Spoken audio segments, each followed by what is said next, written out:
probably seen one of these, a Lego brick. But have you ever wondered how it all started and why it's called Lego? Actually, the name is much older than this plastic brick. Are you curious? Let me tell you how it all began. Many years ago, there was a skilled and hard-working carpenter named Ole Kirk Christensen. Ole was a respected carpenter with his own company, but times were hard, so he didn't have much money and had to dismiss his last worker.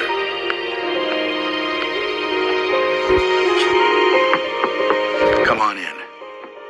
I've closed down the workshop and packed my things. Thank you. I suppose I'd better write you a paycheck.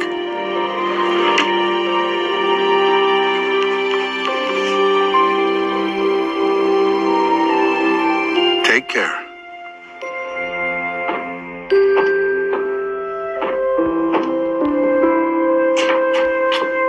Well, that was the last one. I just didn't imagine that it would come to this. I know. It's hard to understand. But at least now it can't get much worse. But it did get worse. Shortly after, Ole lost his wife. But Ole was a special person. He wasn't the type that gave up. And with the responsibility of his 4 sons, he had to think of something. Ole had gotten an idea, and for him, it never took long to put an idea into action. Ole's little invention made his boys so happy that he thought maybe he should start making toys. Ole decided to give it a try. Luckily, he had saved up a lot of wood from the carpentry production. He could now use it to make toys.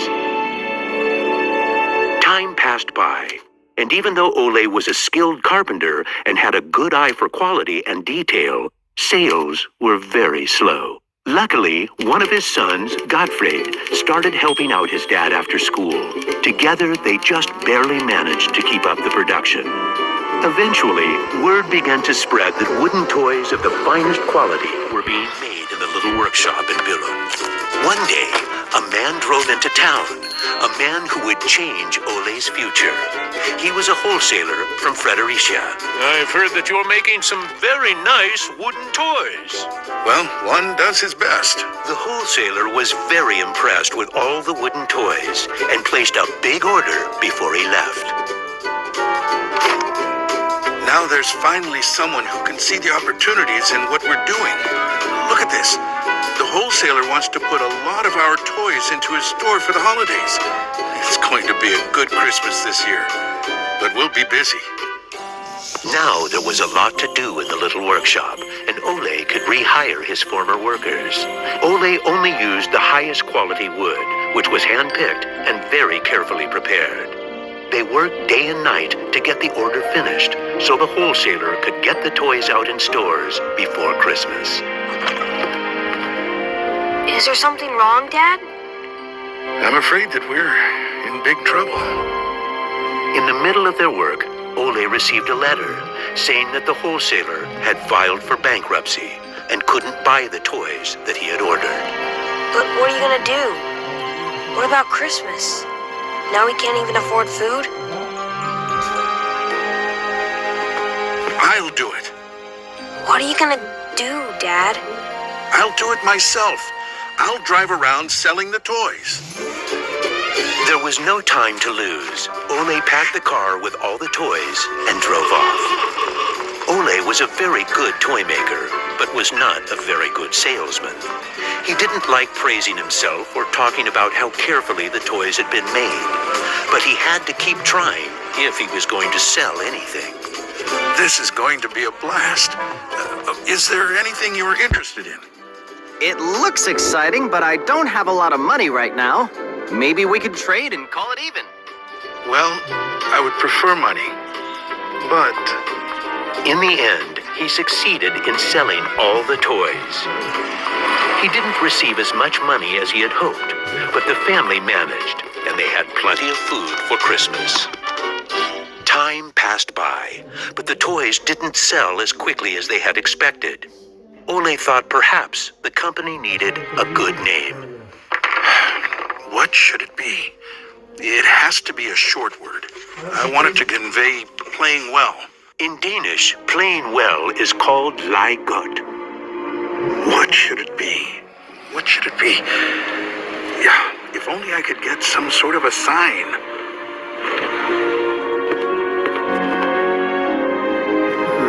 Lego. As you can see, Ole himself ended up finding a very suitable name. But what he didn't know was that in Latin, the word Lego means I put together. The name Lego was well received, and the company slowly started to move forward. We have made 3,000 crowns this year, and we have more orders than usual. Did you say 3,000 crowns? Then you need to see what I've been looking at. Even though Gottfried wasn't comfortable spending money on a milling machine, he could see that it was useful and that the quality of the toys improved. Could you finish the last batch and get it ready for shipping? I will. Dad, I've saved a lot of money for the company today. Really? How? I figured we could save money in the lacquer, so I only coated the ducks twice instead of 3 times. You what? Unfortunately, Gottfried's idea didn't go over well with Ole. Ole made Gottfried unpack all the ducks himself, give them the last layer of lacquer, and bring them back to the train station. Ole believed in high quality and not cheating his customers. When Gottfried returned, Ole explained that that wasn't the way to create a good brand. This little lesson opened Gottfried's eyes to the fact that every detail matters, and only the best is good enough. In the late 1930s, Lego was making a profit. Even when the Second World War broke out, they tried to make the best out of a difficult time. It seemed nothing could go wrong. But a stormy night in 1942 changed their luck.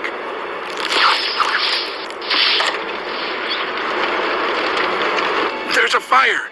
The workshop is on fire! But when the firemen arrived, they were unable to save the workshop.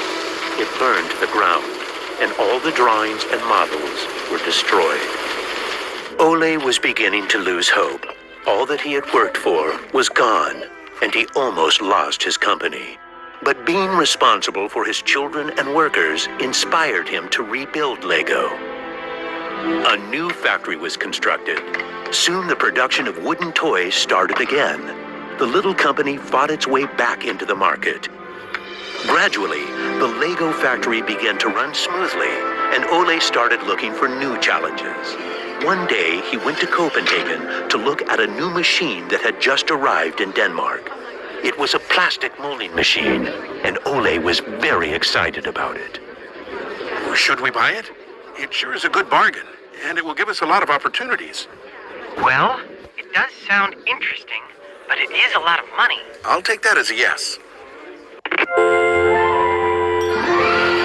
When the plastic molding machine finally arrived, Ole started making little plastic teddy bears and rattles. But he still had the plastic bricks that he had received at the fair. There was something about them that he couldn't stop thinking about. And even though no one else could see the potential in them, Ole decided to redesign and put them into production.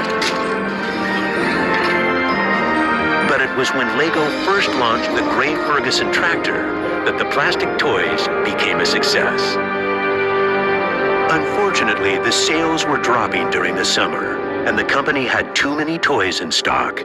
This can't be right. Of course our products can be sold the whole year, not only for Christmas.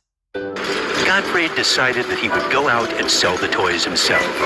Gottfried brought his wife Edith as company and moral support.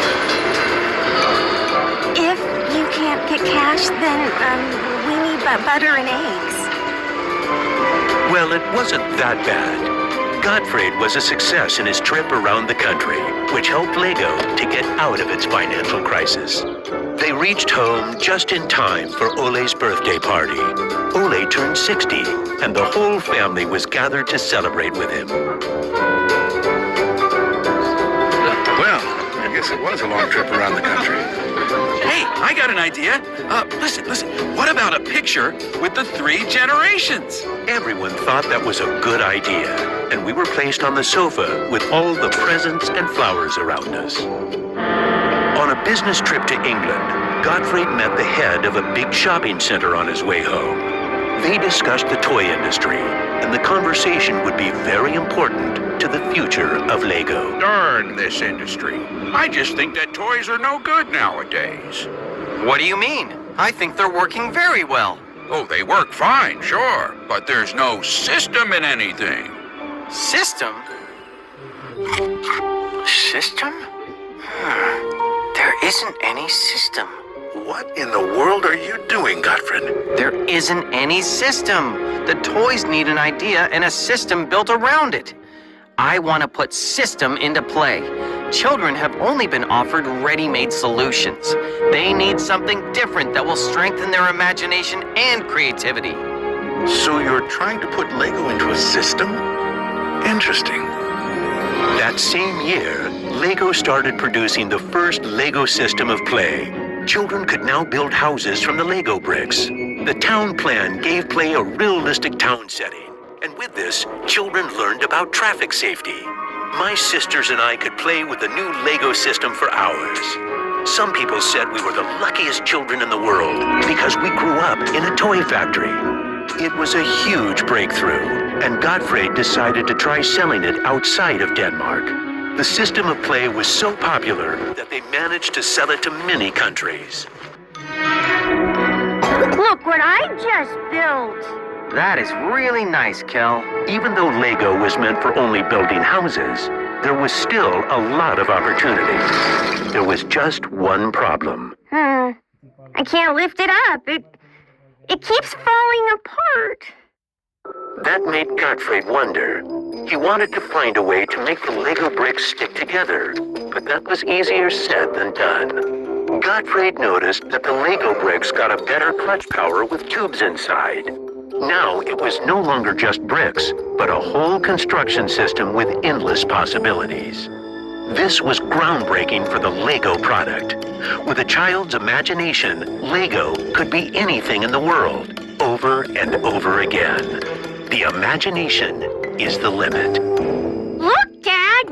Now I can build everything. Unfortunately, Ole never got to see how successful the little brick actually became. Gottfried was left on his own, and he had to go through another fire at Lego that destroyed most of the wood production. Just like his father, Gottfried knew that he had to try to get the best out of any situation and never give up. Gottfried took the hard times with his head held high. As sales grew, the company also got bigger. He had to think ahead, and he decided not to resume the production of wooden toys and to only focus on the Lego system. It turned out to be a great decision. Many new models were built, and Lego got stronger in the toy industry. Sir, which one of these do you think is the best? That one. Even though it got busier at Lego, Gottfried still had bigger plans. Now he wanted to build an airport, so it would be easier to sell his toys to the whole world. Like father, like son. It didn't take long to put his idea into action. Only 3 years later, Billund Airport was open. The many guests and business connections who visited the company always wanted to see the modeling department. Gradually, it got so crowded that it was hard for the employees to keep up their work. I think we better wait a while. Gottfried could see that something had to be done. He needed a bigger place to display the Lego models. I don't want to interrupt, so I'll just put this package of our new Lego train, on the table. Just put it there. Train? The idea grew quickly from an exhibition room to an amusement park. And then we could have a tower so you could look over the whole park from above, the whole town. It will be a land made out of Lego. Legoland! Well, it looks interesting, but how many visitors are you actually counting on? Well, I guess, 200, 300,000? 300,000! Even though it sounded like a lot, my dad was actually pretty far off the mark. There were 600,000 guests the very first year. My family and I were there to greet the guests.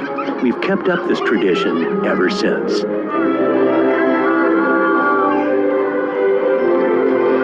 Now you know how it all began. Lego wouldn't be what it is today if it hadn't been for my grandfather's sense of quality and search for perfection. My father firmly believed in the endless possibilities of the Lego system.